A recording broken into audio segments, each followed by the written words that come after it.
Health का मतलब सिर्फ बीमार होना नहीं है। हेल्थ का मतलब है कि state of complete physical, mental and social wellbeing.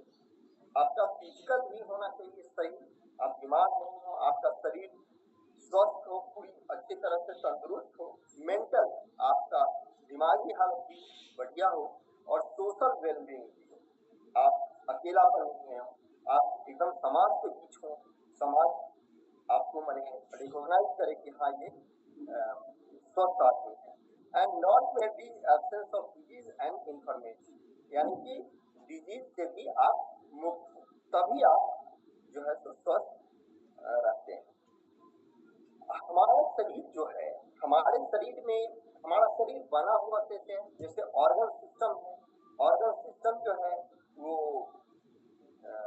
Organ से बना हुआ है, और ऑर्गन जो है वो टिश्यूज से बने हुए हैं, और टिश्यूज जो है वो सेल से बना हुआ है। यानी एकदम सबसे मूल तत्व जो है वो सेल्स है। हमारा शरीर अरबों खरबों सेल्स से मिलकर के बना हुआ है, और बहुत सारे सेल्स एक तरह के जब काम करते हैं, एक तरह का जब उनका संरचना होता है, एक तरह का जब वो काम करते हैं तो वो टिश्यूज बन जाते हैं। और बहुत सारे टिश्यूज मिल करके जब एक तरह के काम को परफॉर्म करते हैं तो वो ऑर्गन बन जाते हैं, और वही अलग अलग ऑर्गन कंप्लीट मिल करके हमारा पूरा सिस्टम बनाता है जो ह्यूमन बॉडी का सिस्टम है। उसमें से हम कुछ सिस्टम का नाम लेते हैं, जैसे digestive system, excretory system, skeletal system, muscular system. Digestive system जो हम भोजन किए और उनको पचाया, वो एक्सक्रीटरी सिस्टम जो हम भोजन किए पचाया, उसमें से जो मूल तत्व है, जो पोषक तत्व है, वो हमारा शरीर एब्जॉर्ब कर लिया, उसके बाद जो बच गया वेस्ट में उसको हमारे शरीर से बाहर निकालना है। तो उसके लिए एक्सक्रीटरी सिस्टम पूरा काम करता है। उसके बाद स्केलेटल सिस्टम, हमारे शरीर का जो ढांचा है ना, जी हम दूसरे जानवर से या हम दूसरे एनिमल्स से, दूसरे लिविंग थिंग से हम अलग कैसे दिखते हैं, हमारे स्केलेटल के कारण। हम एक जानवर से तो अलग दिखते हैं कि उसका स्केलेटल सिस्टम और हमारा स्केलेटल सिस्टम में अंतर डिफरेंस है। तो हमारे बॉडी के लिए स्केलेटल सिस्टम। मस्कुलर सिस्टम, हमारा मसल कैसा है ना, हम एकदम लीन थीन है, या हमारा मसल हमारे बॉडी में एडजस्ट कर रहा है, फिट कर रहा है, तो मस्कुलर सिस्टम वहां काम करता है। उसके बाद सर्कुलेटरी सिस्टम। सर्कुलेटरी सिस्टम हमारे पूरी ब्लड में, हमारे पूरे शरीर में सेल्स हैं, उन सभी सेल्स तक उन सेल्स को चलने के लिए, उन सेल्स के फिजियोलॉजिकल काम करने के लिए हद हो गया। इम्यूनिटी वाला बिल भी तुम इसमें रख दी मोबाइल में। इसके लिए एक बहुत बढ़िया सर्कुलेटरी सिस्टम हम देख रहे हैं कैमरा में क्या नजर, हमको लगा नोट वगैरह है के माध्यम से हर एक सेल्स तक पहुंचता है न्यूट्रिएंट्स। 10 टका थोड़ी कैमरा के बाहर से झांक रहा था, ई झांक रहा था। सिस्टम, हमारे शरीर में जो तत्व जहाँ जरूरत है वो तत्व वहां तक पहुंच जाए। हार्मोन्स आपने नाम सुना होगा, है ना, हमारा शरीर कंट्रोल होता है हार्मोन के द्वारा, और वो हार्मोन पूरे शरीर में एक जगह बनता है ना, पता चल कहीं बनता है। जैसे ये यहाँ तक प्रोसेस हो गया, अलग है, वहाँ अलग बनाता है। थाइमस ग्लैंड अलग है, वो वहाँ अलग बनाता है। पिट्यूटरी ग्लैंड अलग है, वो वहाँ अलग हार्मोन बनाता है। लेकिन वो एनर्जी नहीं लग रहा था जब हम सोए हुए थे स्कूल से, सब जगह बिल कटा गया। Endocrine gland. उसके बाद नर्वस सिस्टम, हम सेवा करते हैं थोड़ा देर, हमारे समाज से, मालिश कर हमारी रहे हैं, दुनिया से, इस पूरी दुनिया से जो कोऑर्डिनेशन है, और हमारे बॉडी के साथ जो कोऑर्डिनेशन है, इसको बढ़िया से। ये वाला फिल्म तुम देखी हो जी? वो है ये प्यार करना गुमा है। उसके बाद हमको लगता है हमको देखना चाहिए, कुछ मोटिवेशनल मूवी है लगता है। ऑक्सीजन, और वो अभी गाना हम देखे पहली बार। काम करता है। उसके बाद वहां से जो वेस्ट बनता है कार्बन डाइऑक्साइड, उसको बाहर निकालना है। तो ये पूरी प्रक्रिया जो है, रेस्पिरेशन की पूरी प्रक्रिया सेल्स के अंदर होती है। लेकिन उस सेल्स तक पहुंचने के लिए जो ऑक्सीजन है, वो ऑक्सीजन लेने का एक तरीका बनाना, हम नाक से सांस लेते हैं और वो सांस जाकर के हमारे लंग्स तक पहुंचता है, और वो लंग्स के अंदर छोटे छोटे बहुत सारे एल्वियोलाई है ना, छोटे छोटे स्ट्रक्चर में वो बटे हुए हैं, और वो लास्ट स्टेज उसका एल्वियोलाई है, और एल्वियोलाई में सर्कुलेटरी सिस्टम का ब्लड जाता है, वहां से क्रॉस करता है, और ब्लड से जो कार्बन डाइऑक्साइड है वो निकालता है और फ्रेश ऑक्सीजन को लेता है। ये पूरी प्रक्रिया जो बनी हुई है वो है रेस्पिरेटरी सिस्टम।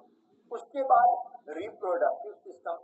हमारा हम तो हैं, लेकिन हमारे आगे आने वाली संतति यानी कि हमारा जनरेशन कैसे आगे बढ़ेगा, इसके लिए हमारी बॉडी में बना हुआ है रिप्रोडक्टिव सिस्टम, वो काम करता है। उसके बाद क्या है, इंटेग्युमेंटरी सिस्टम।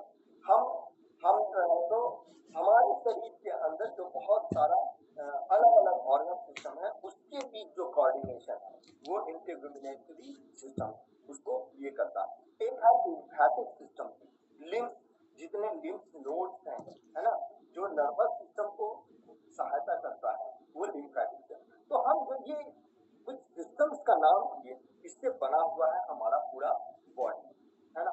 और इन बॉडी में सैकड़ों नहीं, हजारों में भी बहुत हजारों, यानी कि लगभग लाखों तरह की क्रियाएं शरीर में होती रहती है ना।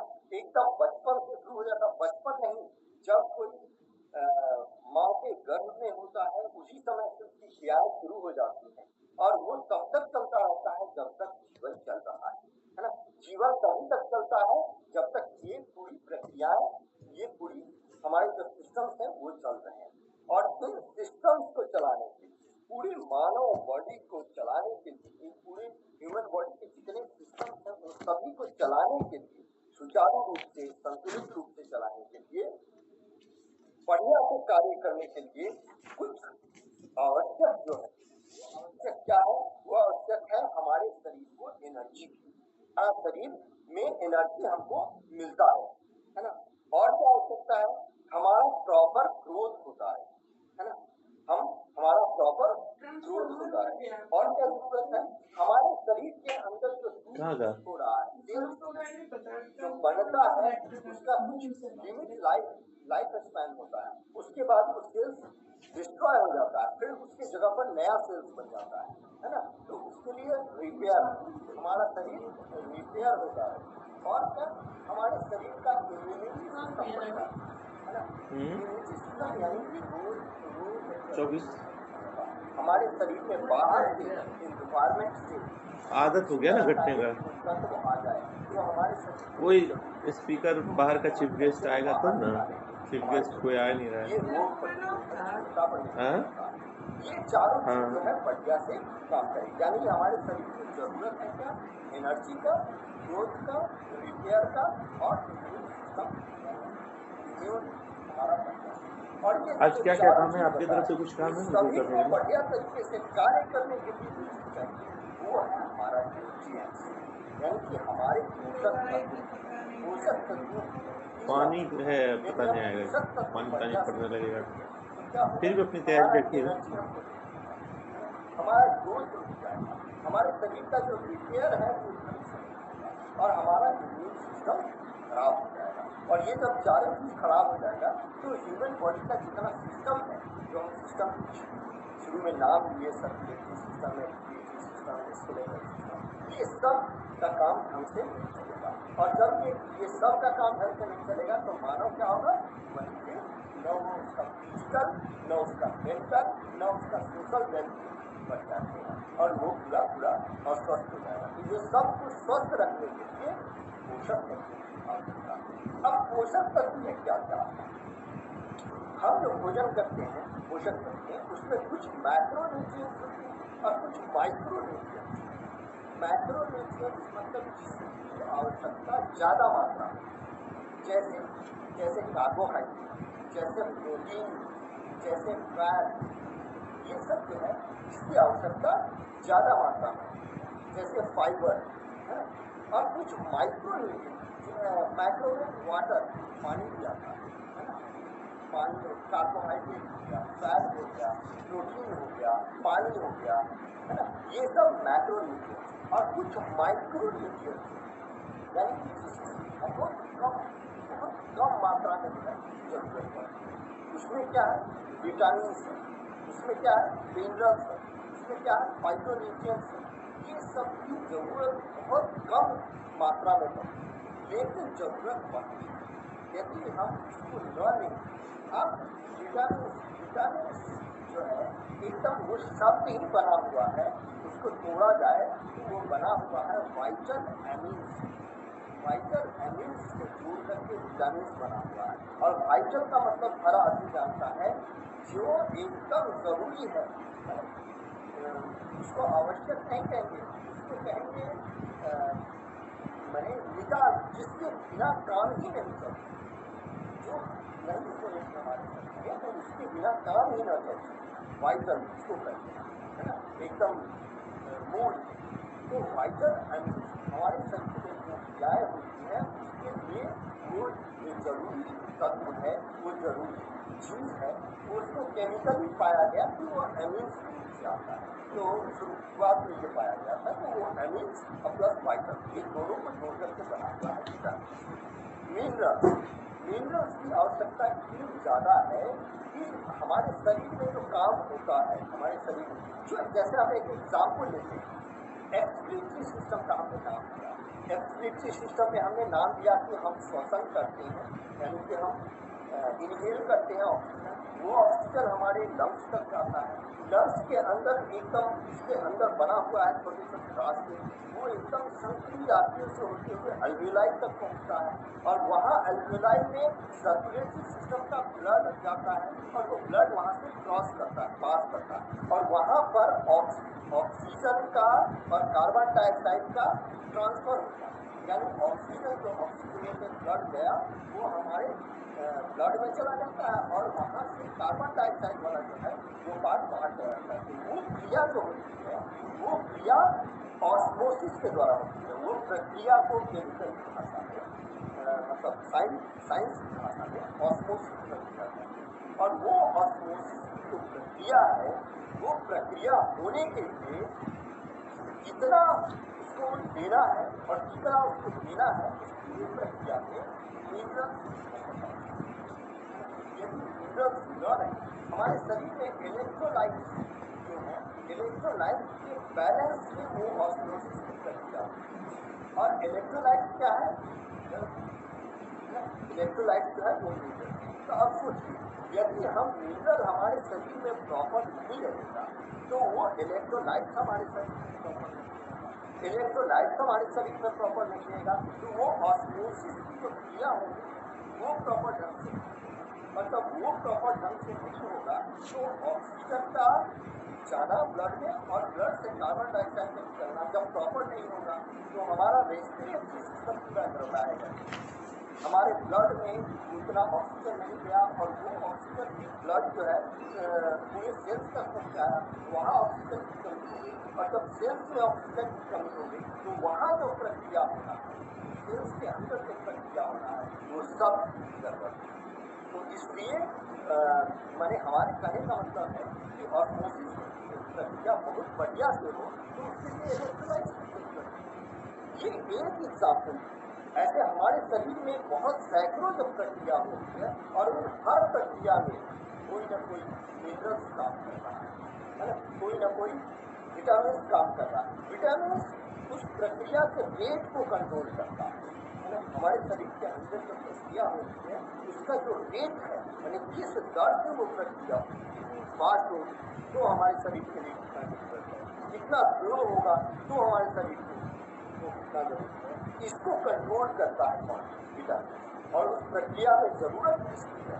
मिनरल्स, है ना। हमने एक एग्जाम्पल किया, अब हम एक और एग्जाम्पल डाइजेस्टिव सिस्टम, है ना, जो एकदम कॉमन एग्जाम्पल।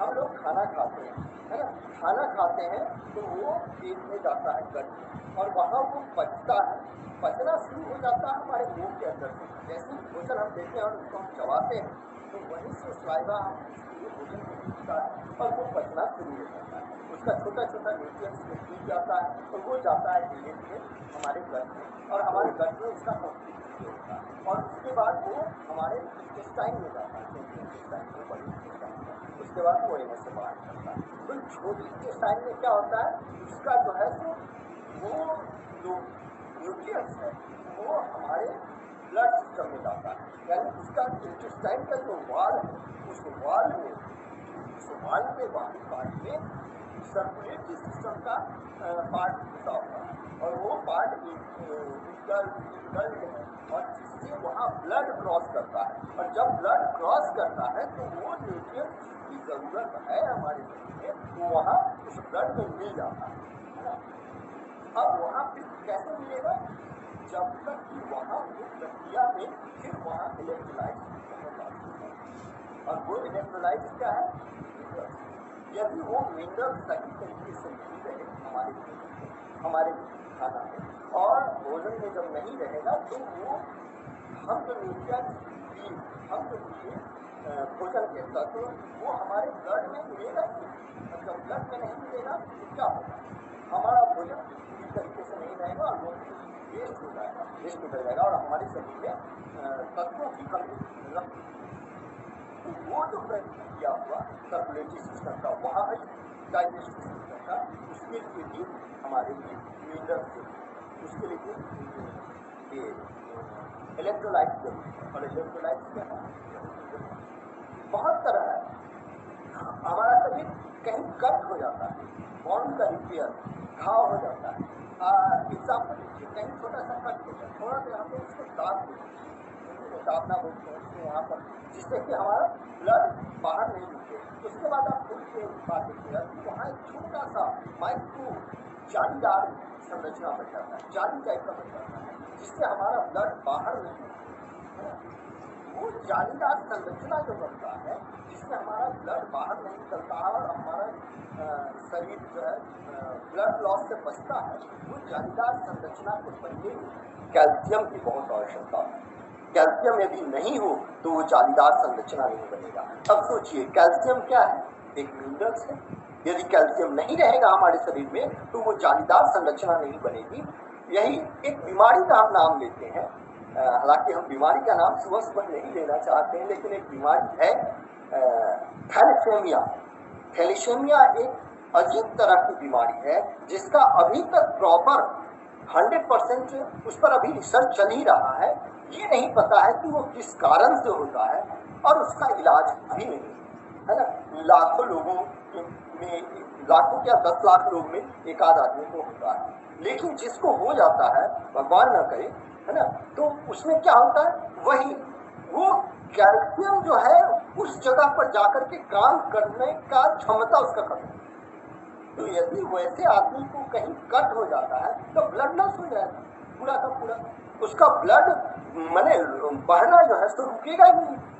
तो यही अब एक छोटा सा चीज लीजिए, आपको कितना आसान लगता है, कितना साधारण सी बात लगती है कि कट हो गया वो तो ठीक हो गया है ना, लेकिन उसके लिए हमारा शरीर प्रॉपर कितना तैयारी करता है, हमारे शरीर में कितना माने ये बना हुआ है उस तरह का सिस्टम कि वहाँ पर यदि कट होता है तो वहाँ पर कितनी मात्रा में कैल्शियम जाएगा, किस तरीके से वो जाली बनाएगा और वो जाली बनाने के बाद वो ब्लड जो है तो वो रुक जाएगा। वही सोचिए थैलेसेमिया वाले को बड़ी हो जाती है और वो नहीं बना पाता है तो वो एक अजीब तरह की बीमारी है जिसका कोई इलाज नहीं है। उन लोगों को बहुत माने सेफली रहना पड़ता है कि कहीं कट ना हो जाए ना, और हम लोग कितना आराम से रहते हैं, कुछ भी हो गया चलो सब ठीक हो जाएगा। सुनने में कितना ये लगता है, आसान लगता है, लेकिन कितना इम्पोर्टेंट वर्क उस जगह उस कैल्शियम का है ना। तो वो क्या है कैल्शियम, एक मिनरल्स है, हमारे शरीर में जरूरत है उसकी है ना। एक और एग्जाम्पल लेते हैं, हमारा बॉडी स्केलेटल सिस्टम का हम नाम दिए। स्केलेटल सिस्टम किससे बना हुआ है, हमारे हड्डियों से बना हुआ है, हमारे मसल सिस्टम, मस्कुलर सिस्टम के मसल्स का उसमें जुड़ा हुआ है। तो स्केलेटल सिस्टम में जो हड्डियां हैं वो हड्डियां किस चीज से बनी है, फास्फोरस उसका मेन कंपोनेंट 70% कंपोनेंट जो है वो फास्फोरस है। और फास्फोरस क्या है? फास्फोरस एक मिनरल। तो यदि वो मिनरल हमारे शरीर में न रहे, वो माने प्रॉपर तरीके से नहीं रहे, जितना रहना चाहिए उतना नहीं रहे, तो क्या स्केलेटल सिस्टम मजबूत होगा? नहीं होगा। और स्केलेटल सिस्टम मजबूत नहीं होगा तो क्या होगा? आदमी धीरे धीरे झुक जाएगा। जितना वो लंबा है, यदि कोई 5 फीट 6 फीट का है तो धीरे धीरे फिर 5.5 फीट का हो जाएगा। हम लोग जनरली ये सोचते हैं कि लंबाई बढ़ गया अब तो घटेगा नहीं घटता है। आप ओल्ड एज पर्सन को देखिए, जितना वो जवान थे और जितना उनका ये जो शरीर की संरचना थी धीरे धीरे कमता है। नहीं कमता है। क्यों कमता है? इसलिए कि उनके शरीर में जिन पोषक तत्वों की जरूरत है उतना उनका शरीर कंज्यूम नहीं कर पा रहा है, इसीलिए तो घटता है ना। तो फास्फोरस की कमी। तो इस तरीके से हम देखें कि जितना भी विटामिन है जो हमारे शरीर के अंदर फिजियोलॉजिकल क्रियाओं को करने का कंट्रोल करता है, और जितना भी मिनरल्स है जिनकी बहुत जरूरत है उन प्रक्रियाओं को होने में, है ना, ये सब को न्यूट्रिएंट्स में शामिल करना जरूरी है। और इंडियन पीपल के लिए जो ICMR है, Indian council of medical research, उसने बनाया है एक रिकमेंडेड डाइटरी अलाउंस बनाया है कि उसको कितना विटामिन लेना चाहिए और कितना मिनरल्स लेना चाहिए। उसने रिकमेंड किया है कि 13 types of vitamin and 11 types of minerals ऐसा है जो हमारे हर एक आदमी को, है ना, पूरे भारतवर्ष में हर एक आदमी को, भारत ही नहीं पूरे विश्व का ये देखा जाए तो सबको है, लेकिन अलग अलग देश में उसकी संख्या, उसकी मात्रा जो है वो डिफरेंट होती है ना। तो हम भारत की बात कर रहे हैं, यदि एशिया की बात कर रहे हैं ये भी, तो एशिया में 30 टाइप ऑफ विटामिन और 11 टाइप्स ऑफ मिनरल्स जो बहुत जरूरी है। और वो भी यदि नेचुरल तरीके से बना हुआ हो, यानी कि सिंथेटिक नहीं, हमको भोजन से लेना है, भोजन के रूप में जब नहीं ले रहे हैं तो हमको उसका सप्लीमेंट लेना चाहिए। और वो सप्लीमेंट कैसा होना चाहिए? जो नेचुरल तरीके से। नेचुरल किसको कहेंगे? नेचुरल कहेंगे जो ऑर्गेनिक तरीके से उगाया हुआ हो, पौधा तत्व से बना हुआ हो, यानी कि उसमें एनिमल तत्व नहीं हो, पौधा तत्व, प्लांट बेस पे बना हुआ हो, ऑर्गेनिक तरीके से उगाया गया हो। और उसमें फाइटोन्यूट्रिएंट्स कब बना रहेगा? जब वो सबसे कम समय में वो बन करके कंप्लीट हो जाए। एक जबरदस्त क्लैपिंग सर के